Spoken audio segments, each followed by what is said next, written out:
எனக்காக எல்லாத்தையும் விட்டு கொடுத்த என்னுடைய ரசிகர்களுக்காக நான் சினிமாவையே விட்டு கொடுக்கிறேன்.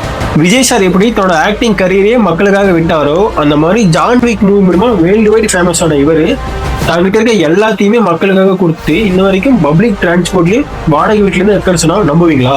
1964 கனடால பிறந்த கீனு சார்லஸ்க்கு சின்ன வயசுல இருந்து நிறைய மூவி பாக்குறாரு. மூவி பார்த்து அவருக்கு ஒரு ஆக்டர்னு ஆசை வருது. ஆசைப்பட்டது மட்டும் இல்லாம தன்னோட ஸ்கூலிங் முடிச்சுட்டு ஸ்டெப் பார்த்து டைரக்டரா இருக்காரு. அவர் கூட அசிஸ்டண்டா ஜாயின் பண்ணிட்டு டெய்லியும் 8 மணி நேரம் டிராவல் பண்ணி ஒரு கிளப்ல போய் ப்ராப்பரா ஆக்டிங் கத்துக்கிறாரு. அந்த கிளப் மூலியமா சின்ன சின்ன நிறைய ரோல் பண்ணிட்டு இருக்கும்போது தன்னோட 19 வயசுல யங் பிளட்னு ஒரு மூவி மூலியமா ஹீரோவா அறிமுகம் வராரு.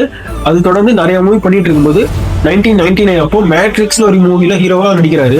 அந்த மூவி வேர்ல்டு வைட் ஃபேமஸ் ஆகுது. கமர்ஷியலா ரொம்ப ஹிட் அடிச்சு அமெரிக்கா ஃபுல்லா ரீச் ஆகுறாரு. ஒரு பக்கம் இவரோட ஆக்டிங் கரியர் ரொம்ப சூப்பரா போயிட்டு இருந்தாலும் அன்பார்ச்சுனேட்லி அவர் க்ளோஸ் ஃப்ரெண்ட் இறந்து போறாரு. அந்த சோகத்துல இருந்து வெளியே வரதுக்குள்ளேயே அவருக்கு பிறக்க இருந்த குழந்தையும் இறந்து போகுது. அதே சோகத்துல அவங்க மனைவி இறந்து போயிடுறாங்க. சோகத்தோட உச்ச கட்டத்துல இருக்காரு. அந்த சோகத்துல இருந்து எப்படியாச்சும் வெளியே வந்து கிடைக்கிற மூவி சான்ஸ் எல்லாத்தையுமே நடிச்சிட்டு இருக்கும்போது அப்பதான் 2014 ஜான் விக்ன்ற மூவில சான்ஸ் கிடைக்குது. அது மூலியமா வேர்ல்டு வைட் ரீச் ஆகுறாரு. மனுஷன் ஆக்டிங் கரியர்ல சம்பாதிச்சதுல 90% சேரிட்டிக்கும் மக்களுக்காகவே செலவு பண்ணிட்டு இது வரைக்கும் வாடகை வீட்லயும் பப்ளிக் டிரான்ஸ்போர்ட் யூஸ் பண்ணிட்டு இருக்காரு. சச் இன்ஸ்பைரிங்ல இந்த மாதிரி இன்ட்ரெஸ்டிங்கான வீடியோக்கு நம்ம பேஜை ஃபாலோ பண்ணிட்டு உங்க ஃப்ரெண்ட்ஸுக்கும் இந்த வீடியோ ஷேர் பண்ணுங்க. அவங்களும் இவரை பத்தி தெரிஞ்சுக்கிட்டோம்.